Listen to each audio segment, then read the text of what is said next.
સુરત શહેરમાં રોગચાળાથી 7 વર્ષીય બાળકીનું મોત થતા રામનગરમાં રહેતી 7 વર્ષીય બાળકીને 2 દિવસથી તાવ આવી રહ્યો હતો। પરિવારે ઘર નજીકમાં બાળકીની સારવાર કરાઈ હતી। વધુ તબિયત લથડતા તેને સિવિલ હોસ્પિટલમાં બાળકીને ખસેડવામાં આવી હતી।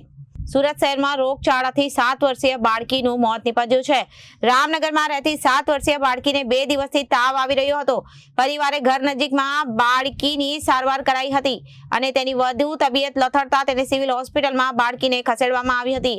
બાળકીને સારવાર મળે તે પહેલા તબીબે તેને મૃતક જાહેર કરી રાંદેર પોલીસે ગુનો નોંધી વધુ તપાસ હાથ ધરી છે। મારું નામ અલ્પેશ પરમાર છે।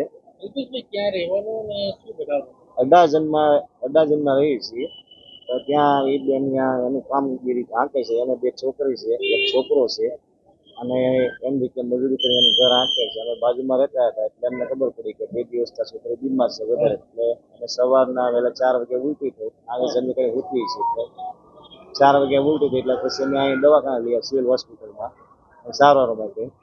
હાલો જઈએ અહીંયા તો પછી અહીંયા આવ્યા એટલે સારવાર એની કરી પછી કીધું કે કેસ एक्सपायर थी गई। કેટલા વર્ષની છોકરી છે? 7 વર્ષની છોકરી છે। શું નામ? કૃષ્ણા નામ છે।